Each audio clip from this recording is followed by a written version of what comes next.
બે જિલ્લા એવા છે કે આ ચોમાસાની શરૂઆતથી જ મેઘરાજાના પ્રકોપનો જાણે માર ઝીલી રહ્યા છે. અને એક તો ભગવાન શ્રી કૃષ્ણની ધરતી એટલે કે દેવભૂમિ દ્વારકા જિલ્લો અને બીજો છે પોરબંદર જિલ્લો.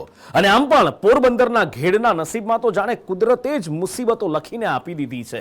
રકાબી જેવો વિસ્તાર, પોણા સૌરાષ્ટ્રનું પાણી ભેગું થાય 4 મહિના પાણીમાં ગાળવાના. પણ દ્વારકા કે જ્યાં પહેલી 2 ઇનિંગમાં 60 ઇંચ કરતા વધારે વરસાદ અને છેલ્લી ઇનિંગમાં મરણ તોલ ફટકો, ત્યારે કેવી છે ત્યાંના લોકોની હાલત, મુસીબત, વેદના એ જુઓ. આફતનો માર, મુશ્કેલી અપાર, નથી ઓસર્યા પાણી, નથી રોકાઈ મુશ્કેલી. આકાશી આફતે જતા જતા પશ્ચિમ સૌરાષ્ટ્રના કેટલાક જિલ્લાઓને એવા બાનમાં લીધા કે લોકોના જીવ અદ્ધર થઈ ગયા. અનરાધાર પડેલા વરસાદે શહેરોના શહેર, ગામડાઓના ગામડા જળમગ્ન કરી નાખ્યા. વરસાદ રોકાયાને દિવસો થઈ ગયા બાદ પણ લોકોની મુશ્કેલી નથી રોકાઈ. પોરબંદરના ધારાનગર વિસ્તારમાં છેલ્લા 4 દિવસથી ગળાડૂબ પાણી ભરાયેલા છે. આ વિસ્તારમાં પહેલો માળ ડૂબી જાય એટલા પાણી ભરાતા રહીશો ઘરની છત પર આશરો લેવા મજબૂર બન્યા છે. ખાવા પીવાના લોકોને અહીંયા ફાંફા પડી ગયા છે. પોરબંદરના ધારાનગર વિસ્તારમાં પહોંચ્યા છે. અહીંયા પરિસ્થિતિ એવી છે કે અન્નનો દાણો પણ અહીંયા ખાવા માટે નથી બચ્યો અને એટલા જ માટે અહીંયા ફૂડ પેકેટ છે એ લોકોને આપવા પડી રહ્યા છે. અત્યારે અહીંયા પહોંચ્યા છે, એનજીઓ તરફથી પણ આપવામાં આવી રહ્યું છે. જે સંસ્થાઓ છે, જે મદદે આવી છે, એમના માણસ છે જે અત્યારે અહીંયા આવ્યા છે અને ફૂડ પેકેટ પણ આપી રહ્યા છે કે કોઈ પણ રીતે એમને ખાવાનું મળી રહે. ભાઈ, અત્યાર સુધીમાં કેટલા આપ્યા? અમે 4-5 દિવસથી ફૂડ પેકેટ આપીએ છીએ. રોજ બપોરે 2000 અને રાત્રે 2000. આ 2 સંસ્થા દ્વારા કરવામાં આવી રહ્યું છે. ઇન્ટરનેટ કોલ તાલુકા સરકાર પોરબંદર અને પ્રાઇવેટ સ્કૂલ પોરબંદર બંને દ્વારા ફૂડ પેકેટ આપવામાં આવી રહ્યા છે અને માણસોના બહાર પણ કાઢીએ છે બોર્ડ દ્વારા 2 દિવસથી. એટલે તમે જોઈ રહ્યા છો કે 2 દિવસથી આ પરિસ્થિતિ છે. અહીંયા સંસ્થાઓ પણ બહારે આવી છે. સંદેશ ન્યૂઝ પણ થતી એવી મદદ કરી રહ્યું છે લોકોની અને અહીંયા પહોંચી રહ્યો છે. સ્થિતિનો તાગ મેળવી રહ્યા છે કે કેટલી ખરાબ પરિસ્થિતિ છે. અહીંયા પૂરી શાક લોકો જે જમવાનું છે એ લોકોને આપવામાં આવી રહ્યું છે અને લોકોને જમવાનું પહોંચે એ માટે ખાસ પ્રયત્નો પણ દરેક લોકો તરફથી થઈ રહ્યા છે કે કેવી રીતે એ લોકોને જમવાનું પહોંચાડી શકાય. અને આવી જ રીતે આ વિસ્તાર છે, ધારાવી વિસ્તાર છે, જ્યાંની સ્થિતિ તમે જોઈ રહ્યા છો. ખૂબ જ ખરાબ પરિસ્થિતિ. પાણીની વચ્ચે લોકો, નથી ખાવા માટે કાંઈ, નથી પહેરવા માટે કાંઈ. જ્યાં જુઓ ત્યાં જાણે કે સ્વિમિંગ પુલ હોય એવા દ્રશ્યો દેખાઈ રહ્યા છે. પરંતુ સ્વિમિંગ પુલ છે એ આ વિસ્તારના લોકો માટે તબાહી બની ગયો છે, તારાજી સર્જી રહ્યો છે, કારણ કે હવે એમની પાસે કંઈ જ નથી બચ્યું. પોરબંદરના કુંભારવાડાએ જાણે જળ સમાધિ લઈ લીધી છે. આ વિસ્તારમાં અવર જવર કરવી હોય તો બોટમાં ફરવું પડે છે. હાલત એ છે કે સૌ કોઈ જીવ બચાવવા ઘરની છત પર ચડી ગયા છે. આખા કુંભારવાડામાં જળ સામ્રાજ્ય સ્થપાઈ ગયું છે. અને હવે પહોંચ્યા છે નવા કુંભારવાડા વિસ્તારમાં, જ્યાં દ્રશ્ય તમે જોઈ રહ્યા છો. અહીંયા પણ માત્ર પાણી જ પાણી દેખાઈ રહ્યું છે. આસપાસમાં જાણે કે સ્વિમિંગ પુલ બની ગયો હોય તેવી પરિસ્થિતિ છે. ઘરમાં પડેલો તમામ સામાન જે પલળી ગયો છે, લોકો અત્યારે બહાર મૂકી દીધો છે. દુકાનોમાં જેટલો સામાન હતો એ સામાન પલળી ગયો છે.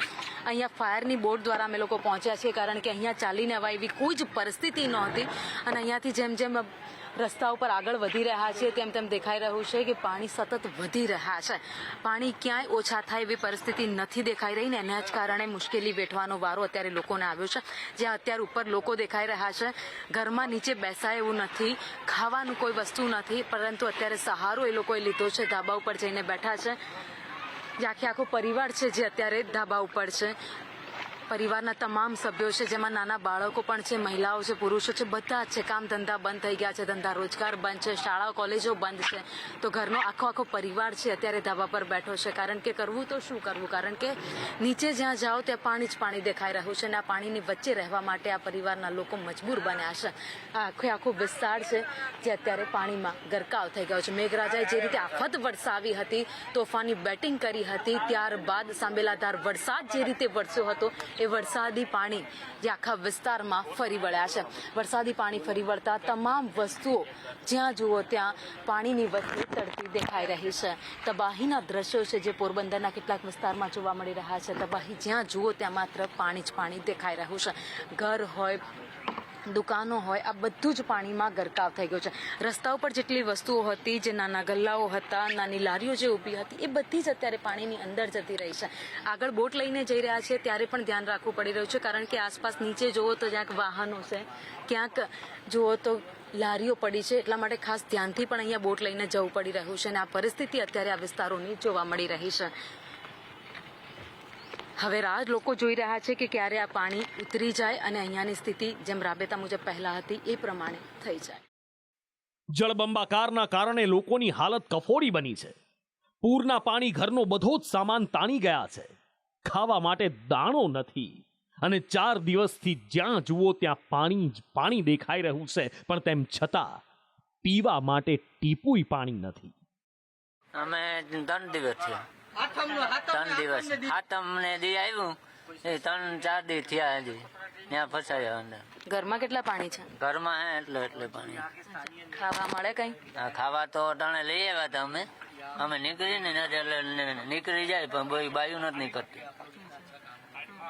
તકલીફ કેટલી પડે આટલા બધા પાણી હોય? તો બધો સામાન બગડી ગયો, આખો સામાન બધો પતી ગયો અંદર.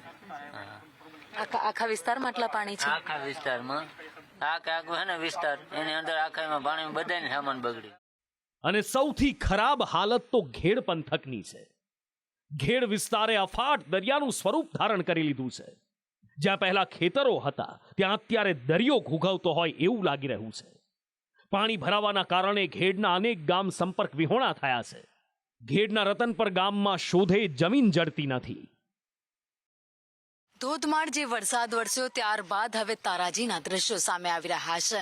રતનપર ગામે પહોંચીશું. પોરબંદરના ગેડ પંથક છે આ. કહેવાય છે ગેડ પંથકની કંઈક રકાબી જેવો આકાર છે. ચારે કોરથી પાણી જો એકવાર અંદર આવી જાય ત્યારબાદ એ પાણી બહાર જવું મુશ્કેલ છે અને એવી જ સ્થિતિ અત્યારે જોવા મળી રહી છે. આજે તમે રતનપર ગામના દ્રશ્યો જોઈ રહ્યા છો. અમે જ્યાં રહેણાંક વિસ્તારમાં આવ્યા છીએ, રહેણાંક વિસ્તારમાં પણ કંઈક આવું જ દેખાઈ રહ્યું છે કે અહીંયા સુધી પહોંચવામાં પણ તકલીફ પડી. ડમ્પર ઉપર બેસી અમારે લોકોને અહીંયા પહોંચવું પડ્યું. સંદેશ ન્યૂઝ આપને ગ્રાઉન્ડ ઝીરો રિપોર્ટ બતાવવાનો પ્રયત્ન કરી રહ્યો છે કે સ્થિતિ ખરેખરમાં કેટલી વિકટ છે. ગામના લોકો કેટલી ખરાબ પરિસ્થિતિ વચ્ચે રહેવા માટે મજબૂર બન્યા છે. અને બીજી બાજુ વાત કરીએ જ્યારે ખેડૂતોની, તો આ તમે જે દ્રશ્યો જોઈ રહ્યા છો આ ખેતર છે. આખા ખેતર અત્યારે પાણીમાં તરબોળ થઈ ગયા છે. ખેતરોમાં માત્ર પાણી જ પાણી છે. ખેડૂતોનું કહેવું છે કે જે પાક મહા મહેનતે વાયો હતો એ બધો પાક આ વરસાદી પાણીમાં ધોવાઈ ગયો છે. જો કે અત્યારની સ્થિતિ બતાવી તમને મેં રતનપર ગામની કે કેટલી ખરાબ પરિસ્થિતિનો સામનો લોકો કરી રહ્યા છે. જો કે ગામની બહાર જવા માટે પણ જો તમારી પાસે વાહન હોય તો જ તમે ગામની બહાર જઈ શકો એવી મુશ્કેલી અત્યારે ગામ લોકોને વેઠવી પડી રહી છે. પોરબંદરની સાથે દેવભૂમિ દ્વારકા જિલ્લો પણ આફતનો માર સહન કરી રહ્યો છે.